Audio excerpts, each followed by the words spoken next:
So let's see if Vector can handle in a matchup he's a little more familiar with here. So this guy Vector right here. Now Vector, I would say has pretty much the worst takes of anyone. Like anytime I see anything come across my desk, Vector, his are the worst. A year ago, Vector was bad, dude. No offense to the guy, man, but it was bad. You are.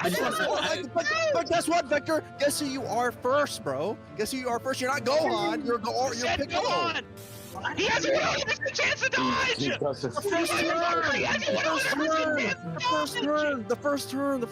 first turn. That's the last turn of the fight.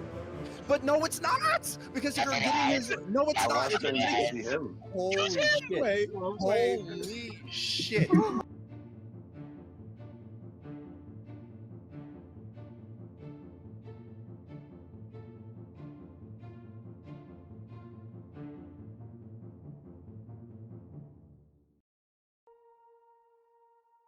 In the Dokkan Battle community, a few members are labeled as infamous and controversial for their opinions regarding the game. When we think of these individuals, a select few come to mind. However, among them, one person has transcended such labels and has gradually proven themselves to be a beloved member of the community. That person is none other than DTR Vector. This interview, I just want to get to know you, and I feel like the community would like to be able to get to know you a lot more than what they do. We already understand that you cook a lot on Twitter. We know that you have some crazy takes sometimes. Some of them are pretty agreeable most of the time, though. And also, I just don't think we get we don't know who Vector actually is. So I wanted to ask you if you could tell us a little bit about yourself and, like, you know, maybe some stuff on your background. You don't have to go too deep into detail, but I would like to know. Well, you know, I have a background in mostly graphic design, which is mostly translated to me working at print shops as a pre-press person. So, like, I just kind of, like, look at stuff before it goes to print, make sure it's not going to be screwed up, and sometimes I'll have to do some light design work.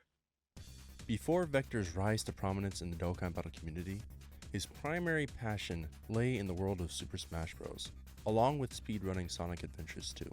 Specifically, he was deeply engrossed in Super Smash Bros. 4, gradually transitioning from a casual player to a competitive enthusiast.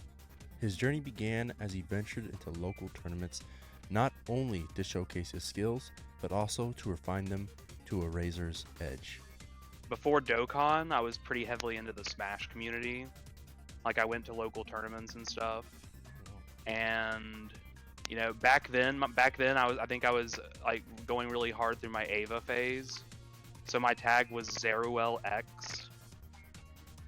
As far as, like, how good I was, I guess, I'm definitely, like, more important in the Dokkan community than I ever was in the Smash community. Like, probably even locally, honestly. Well, maybe not locally, just because of the stuff I did behind the scenes, but, like, in terms of, like, as a player, I was, like, kind of, you know, like, if I ran into just your average person who doesn't really play Smash competitively, I'd probably kick their ass. But, you know, I was just okay in the community. But, you know, I played Falcon. For a while, I had a Ganon phase. I even had, like, a Lucina phase.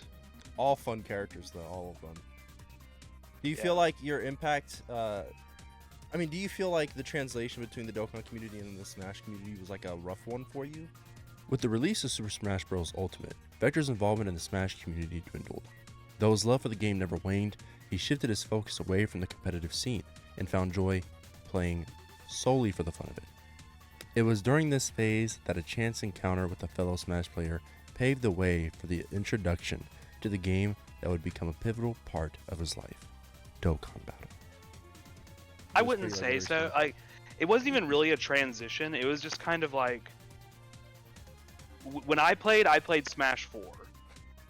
Like, but like, I just that stuff. It just, I'm not as good at harnessing that stuff in Ultimate, and I practiced for a while. I don't know. There's just something about Ultimate I don't like as much. Like, there's just a lot more stupid 0 to death combos and shit in 4. Like, in 4, it's like some characters, if you got touched, you better start praying. Yeah, that was the one Bayonetta was introduced into no. Yeah. Oh, okay, that was Wii U. All right, cool. Yeah, she is to this day still the best character in the game, of course. Yeah, they have not updated. Although- They didn't touch it though. They didn't touch it. I'm sure at a top level it's different, but at my local level at least, I honestly didn't hate fighting Bayo that much. Like, this like really good Falcon from Knoxville, the best Falcon in Tennessee. Like, I talked to him, and he like told me like, okay, here's how you deal with Bayo. You like do this thing where you ledge trap her and shit. And like that shit like expanded my horizons. Like, there would be like sometimes when I would play and just like talk a lot with a really good player for a while, and just a lot of the time it wouldn't carry over. I just didn't get it. But sometimes they would just know what to say to make it resonate with you, where you're like, I get it now. It's like, what is this power? The reason I left the Smash community, I didn't really like leave it officially ever. It's just when Ultimate came out, I played it for a long time, and I tried to like keep it as, you know, important to me as it was, but just I just lost interest in it over time. I burnt out. So what made you more interested in the Dokkan community? Part of it might have been me playing Smash less, so I needed to find some other like thing. I think at the time, like, I just like try this DBZ game, and I was like, I think I even tried it a couple years before that, and I just like did a couple summons and got jack shit, and I was like, okay, this game sucks. Back then, 2015 Dokkan was a different beast altogether. Really but was. like after that, like, you know, at first it was just like I started seeing some of the animations, and I was like, yo, this is cool, I love this. This is like some of them where I was like, oh, this is so cute, and some I was like, oh, this is epic. And this was like 2018 Dokkan. Like, I started playing on Global's Transforming Vegeta banner. Oh wow, yeah. Man. And it's just, you know, super attacks even to this day have evolved so much more still. Yeah. But like, you know, it was just like, I think when I was beginning, I was like, yo, I want to get LRs because I need some LRs because the LRs are like the ones that are gonna have the coolest animations and shit, right? Yeah, that was always my goal, was to own every single LR in the game as a free-to-play player. As Vector delved into the intricacies of Dokkan Battle, he began to discover some of the well-known YouTubers who created content related to the game. One of his early discoveries was Nanogenics, and this marked the start of his journey down the Dokkan YouTuber rabbit hole. It was during this exploration that he stumbled upon the Truth DT's channel, which would later play a significant role in shaping Vector's controversial path. So I think as I progressed, I think my first Dokkan YouTuber was Nanogenics. That was a lot of people's, yeah. I think he was my first. I think the guy who got, I think a certain person, and this person was actually from the Smash community, like actually told me about Dokkan, and he was like kind of guiding me. He was like, yo, someone on Transforming Vegeta's banner, he's awesome. He'll give you a pure Saiyans lead, you'll be great. He was definitely one of my original goats. It took forever. It took forever before I was even able to beat Dokkan events, and even then, just like I could only do like Super 1, and it was just like I had to do so many runs, and I would die sometimes because I had units. I think the only good unit I had was like a Strength Gogeta, because I bought him with the Redstone. The exposure to the Truth's content had a notable impact on Vector's gameplay style. In his earlier years of playing the game, he leaned towards a defensive playstyle, prioritizing strategies that focused on protecting his units rather than aggressive offensive tactics. This initial preference for defense was influenced by the content he consumed and the strategies he encountered through the Truth's channel. Vector embarked on a new adventure, gradually weaving his way into the community through platforms like Discord. His journey in the Dokkan Battle world had just begun, and little did he know that it would lead to his becoming a prominent figure in the community. In our exploration of Vector's journey into the Dokkan Battle community on Discord, we witnessed his initial foray as an active participant in some of the well-known YouTuber circles, like Havohe. However, his presence truly flourished when he immersed himself in the vibrant community surrounding the energetic figure known as Masked Ningen. So I think I started frequenting, I think my first a YouTuber I got into Truth, and I think I also got into Havohai. And I think I eventually joined his Discord, and then I started joining some other Discords. Like his original Discord, like, you know, I would say some stuff and people would say it's crazy. And like I was probably wrong on a lot of it because I was really new, and I would get jumped and shit. But like, I think I eventually moved to the Mass Ningans Discord, and I think I liked it more because like I think it was kind of just a lot nicer. I think. Soon, Vector embarked on the next phase of his journey, an exploration into the realm of controversy within the Dokkan Battle community. Armed with insights gained from his experiences in-game, he ventured into uncharted territories. His journey took an intriguing turn as he began sharing his perspectives in Discord servers, later bringing them to Twitter, accompanied by clips showcasing the teams he'd used to conquer various in-game events. The reception was generally positive, with the Discord community appreciating his strategies and achievements. However, as time passed, the content he shared started to transition from the realms of common discourse to a more obscure and at times controversial thing. Did you make any crazy takes? Like, were people a lot more open to your I would, it's just like Twitter. Even these days, like once I got settled in and I kind of knew what I was doing more, and I was like starting to beat SBRs and stuff. I would start to say stuff, and like, every once in a while I'd get that one where everyone is just like 10 question marks, and just like 8 people did that in a row. I was probably worse back then than I am now, because just people on Discord are just, you can be more open in Discord. You can just say what you think, and like, people will either talk to you about it or they'll just ignore you. It's just so much less, like, clout is so much less of a factor in Discord. Yeah, definitely, it's a lot more personal. For sure. It's like, it's just so much more genuine. Like, no one's gonna, someone might say like no lol or something, but like if someone's gonna say something, they're much more likely to actually talk to you about it on Discord. Right. In Ningen's server, he encountered players who broadened his perspective on various playstyles, and he gradually became more cognizant of the diverse approaches to the game. Interacting with fellow players in Ningen's community not only expanded his understanding, but also heightened his awareness of the myriad of strategies employed by players. As he delved deeper into the server, he found himself embracing new techniques and strategies, enriching his experience and transforming his approach to the game. I interact with a lot of people. Like, there's this one guy in Ningen's Discord and on Twitter. He's called EBTAC. I think that's how you pronounce his name. It might be IBTAC. I'm not sure. But like, he was like a player I really looked up to, because like, he's been playing for a lot longer, and he was a whale, and I was still kind of a dolphin at that point, and it slowly grew over time, right? Right. So like, he would do all this stuff. Like, he would get all these no items, just like I'm talking like YouTuber level no items. Like, there'd be these ones that like, no one but like a couple people in the Discord are gonna get, right? Mm-hmm. And he would do those, and he would do them with strategies, and I'd be like, yo, that works. And I guess that's where I was just like, yo, this stuff works too. This stuff is good and important too, Do you feel like that's at all changed, like, throughout the years of you playing the game?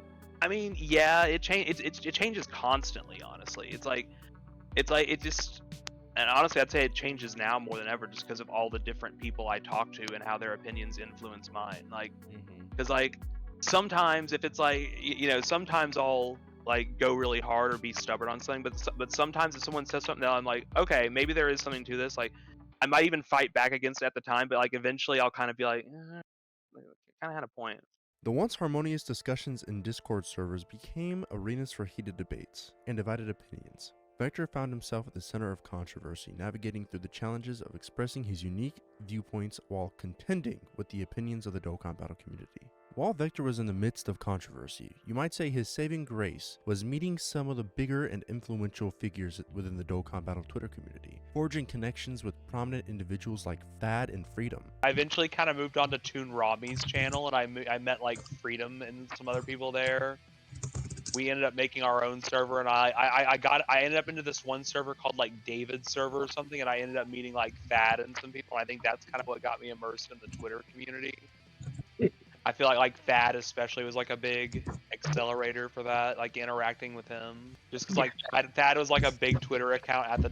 I think my first exposure to Thad might have been like when he started that Super Saiyan 4 Gogeta versus Super Saiyan 2 Caulifla thread, and I was like, I hate Caulifla and I hate Dragon Ball Super, but like Caulifla like sneezes and Super Saiyan 4 Gogeta disintegrates. This marked the beginning of his transition towards greater Twitter activity, while Vector embarked on this venture, sharing hot takes and opinions that often diverged from prevailing consensus within the community. It was during this period that he received crucial support from Thad which significantly boosted the visibility and reach of his posts. As a result, Vector's presence and influence within the community began to grow substantially. Later on, capturing the attention of the renowned Dokkan YouTuber The Truth DT, Vector found himself propelled into the spotlight. The Truth featured Vector in one of his videos, playfully highlighting and poking fun at some of Vector's more controversial takes. This video not only brought Vector's opinions to a wider audience, but also added a lighthearted touch to the discourse he'd cause. The exposure gained from the Truth's video served as a catalyst, rapidly disseminating Vector's name throughout the Dokkan community. Soon, his perspectives, once confined to a niche Discord servers, became a topic of discussion across Dokkan Battle Twitter. As Vector's notoriety grew, so did the diversity surrounding his controversial stances. Although Vector initially presented controversial takes, his journey within the Dokkan Battle community took a transformative turn over time. As it progressed, he exhibited a willingness to broaden his perspectives, actively engaging with the diverse opinions of others. This evolution marked a significant shift in Vector's approach, as it gradually became more open-minded and receptive to alternative viewpoints. Yeah, it's just like, it depends on how I'm feeling. If it's just like, if I see my opportunity for a goofy haha, I will take it.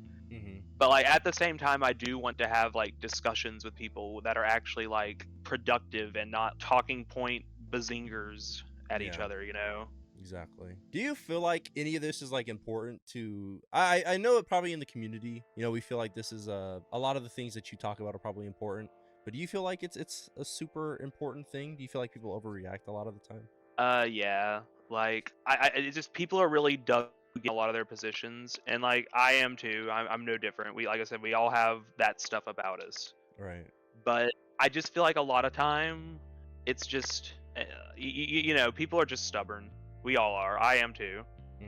Do you feel like people being super hard to kind of sway their opinions on sort of things has kind of made it a lot harder for conversation to be open? I wouldn't say that specifically.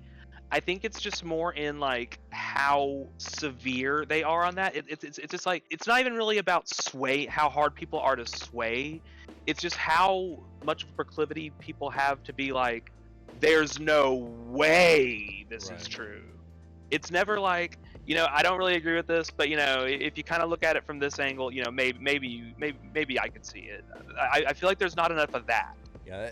Do you ever feel frustrated having conversations with people like that at all? Like, yeah, I know Alan definitely is over it at this point, but I guess in your experience, what do you feel like what would be your biggest pet peeve outside of just like, there's absolutely zero way you can move this person's, you know, move this person to your side, or at least kind of share the same sort of mindset with you? My biggest pet peeve is usually just the argument from incredulity. That's where, like, you know, all you really have to say about it is there's no way, you know, there's no way you even believe this. It's like, already you can't even have a conversation with that person because they just assume that because you disagree with them, there's no way they actually think that.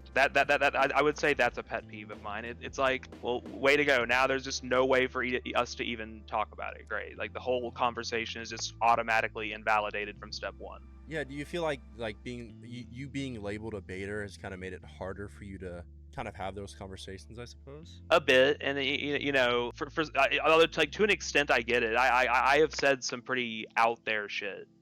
Like I'm not gonna deny that. If I say it, I maybe I'm not always 100% sold on it when I'm saying it, but maybe even sometimes when I do it, it's just, could this be true? I'm kind of seeing a vision for it. What if I posted this and saw what people said? Like sometimes I do it because of that kind of thing, like to test whether I could believe this. Like a lot of the time though, it will be for something I want to be true, and that is like pushing me. And I'm not gonna say I don't do that. Right. And like I said, I think we all do that. Everyone does, yeah, for sure. Although, like, you know, some people do it worse than others. I think I can be a little not great about it sometimes. There was like a time when like 8th Annie came out, and I was like screwing around with Go Piccolo with the 8th Annie units, and I was like, holy shit, the power. And I was like, yo, Go Piccolo are top 10 now. Oh god. You know, it's like I was wrong. I'll admit that. I feel like I did believe it at the time, but it was being fueled. You know, there was some, you know, there was maybe a little bit of cope. There was maybe a little bit of excitement, and you know, like, oh yeah, you know, you're just having fun with the game. Yeah, you're just trying to share that fun. As Vector navigated the dynamic landscapes of the community's discourse, he not only developed a deeper understanding of the community, but also began incorporating this newfound awareness into his content. This evolution was not lost on the discerning members of the Dokkan Battle community, who observed Vector's transition from a figure associated with controversy to one who actively sought common ground. In time, Vector's willingness to listen and adapt garnered the respect of the community he had carved out for himself. I think in the past, people valued just like doing shit for fun a bit more. But something happened where they made it harder for you to just kind of have fun and do what you want, and that is attempt limits. Yeah, temp limits really would have helped the game a lot more. But also, I guess my mindset on looking at it is like, I feel like there are still players out there who aren't really even able to beat, things like Super Battle Road or Extreme Super Battle Road yet, right? Like, or That's Battlefield. true. And I will admit this. I do not usually think about that kind of player that much. Like, maybe that's a fault of mine. It just when I'm talking about it, I'm usually just trying to talk about it at this level where we're all playing Red Zone and like we're caught up in the meta and stuff like that. Yeah, but I get that. Like that is important, and I do wonder like how much of the community is like that, because like I feel like the most active people probably aren't. For a lot of these people, I don't know. Like sometimes I'll see someone say, "Oh, this like helped me beat this Red Zone," and I was like, "Okay." Yeah. Good. I'm not. It's not like a thing where I'm looking down. It's just like, oh, I did. I don't usually run into people who I assume haven't done this stuff yet. Part of that is my warped whale perspective. Definitely. I feel like a lot of people who are playing Red Zone, like playing these events every single day, like, and bigger YouTubers like The Truth and stuff like that, or Whales. I feel like there is definitely a warped perspective out there where it's like, a unit like Ribrianne, an LR Ribrianne could genuinely have helped out a player if they pulled that character. And most of the community is free to play. And like I know a lot of people really speak on these units, but I guarantee you most of them probably don't have them because they don't have the means of getting them, right? And I feel like those are the types of players we're more commonly going to see struggling in events like the new battlefields and stuff like that, or some of the earlier stages of Red Zone and stuff like that. Like there are still players who probably haven't even beaten Broly yet. So yeah, for sure. So I guess kind of piggybacking on that, do you feel like you've had a bit of an impact when it comes, like maybe you don't think about those players very much, but like do you feel like you've had an impact on those people, like giving them ideas of like team builds they could do, or like fun teams that they could run in these events? You feel like there's any impact there at all? Oh, there's definitely some. Like I've had people who have like I've posted a clip and there's like and like I've had someone say like, yo, I tried this and it was crazy and it worked. It was all like I didn't know this worked. Like I've had that kind of thing happen, and when that does happen, I'm like, hell yeah, someone is like seeing this vision. You know what I mean? Right. You've been labeled Bader, but do you feel like right now you're kind of somebody who's a little bit more listened to in the community? Outside of I would say I'm getting there. Yeah. Okay. Sort of out of the. Do you think you're out of the label of Bader right now? No. Like it's really a per person basis, but there's quite a few out there who feel that way.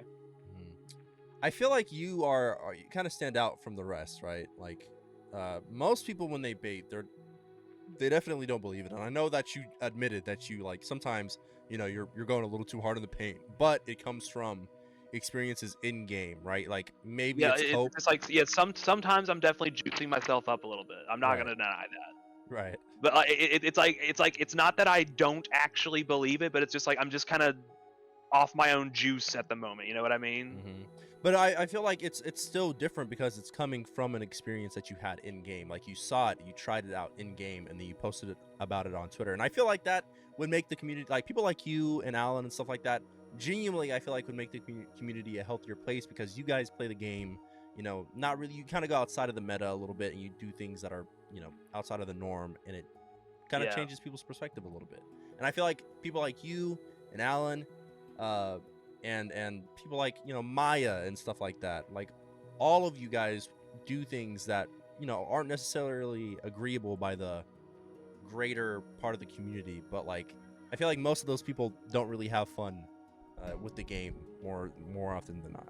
The once diverse figure became a symbol of growth and maturity within the Dokkan Battle community, illustrating the potential for positive transformations, even in the face of controversy. I guess my last question is, what are your dreams and aspirations? And they don't have to be related to the Dokkan community at all. This is just about Vector.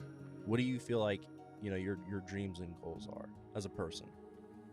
I guess a lot of it for me, like what drives me, especially like in a lot of this stuff, like it was like competing in the Smash community. It was like getting into SA2 speedrunning. I just like to be able to like play these games at what I consider to be at least like a high level, and like people care about that. It's just like I really like these games. You know what I mean? And like to be able to do it and that be like a thing that people are like, yo, that's so cool. Like it's like I guess that's a lot of it for me. You know what I mean? Definitely. And I think that's kind of like part of my motivation, like kind of doing a channel. I'm going up that, I'm slowly rising up that watch hours thing to where you can start doing monetization. So it's just like, who knows what the future holds. Like For sure. if I like one good like life aspiration, I'm not going into this YouTube stuff like thinking that the thing is like, oh, eventually I'll be able to pay my rent with Dokkan exclusively. I'm not going in thinking that I'm ever going to be able to get to that point, but it's just like the idea of people actually caring about my gameplay and stuff is pretty cool to me. Definitely. But like beyond that though, like not more than that, but like I'd say like the aspiration of like doing something you love so much and like being able to pay the bills with that would be really cool as well. Yeah. But it's not what I'm. The first thing is what it's really all about, but the second one would be a really fucking good extra side effect. You know what I mean? Yeah. At the end of the day, it has to be something you enjoy doing. Absolutely. Because it's like you can't quit everything else and do YouTube. You still gotta go to your job. You still gotta take care of business. Yep. You still gotta be a person. You still gotta like find the energy to want. You still gotta interact with. You still gotta interact with your friends and your family and all that. Definitely. And you gotta pay the bills. So it's like you can't just like quit your job and become a YouTuber because I'm getting into YouTube because I want to make money. It has to be something you just want to do at first, and if it grows from there, that's great. Yeah, definitely. Yeah, a little tip out there: people notice the passion, and the passion I feel like is like 20 times more important than like I want to say anything else you can do on YouTube. Consistent. I would say it's above consistency even. I would like to. I just want to interact with more people, maybe get more people on stream, be on more people's streams, make more friends. That's all it's all about at the end of the day. Just having fun, playing Dokkan, making friends. Yeah, man. Well, I'm happy I did this. It was all. I feel like it's super important. My whole goal is to bring the community a little bit closer together. I'm probably doing a really bad job of it, but like I just want people to understand people a little bit more. And like we can act like tough people behind the screen, but at the end of the day, we're all just people. And I feel like a little bit more insight into the people that we talk to every day on Twitter is always a good thing. So I'm happy I was able to do this to you. Hopefully people get a little bit of a better outlook on you throughout this interview and maybe throughout this video. And yeah, do you have anything else you'd like to say at all? No, not really. I could just blurt out a random Dokkan take, but Go ahead, do it, man. Just get the people riled all up. right. 23 Ku greater than God Ku. There you go. All right. There's the funny thing that That's everyone's it. talking about. We're done. Before the video ends, I just want to say thank you guys so much for making it this far into the video. This is going to be the end of the video. I will be making a director's cut. It's a little bit more unedited, but it's a lot more of what the interview had to offer. That will be coming out soon publicly for a lot of other people. And if you become a member, you will also be getting an extra hour of content from the second interview I did with Vector. So with that said, everybody, thank you guys so much for watching today's video. If you made it this far, thank you guys. It means so much to me. With that said, try to be better people every single day. Hope you guys enjoyed, and I'll see you all in the next one.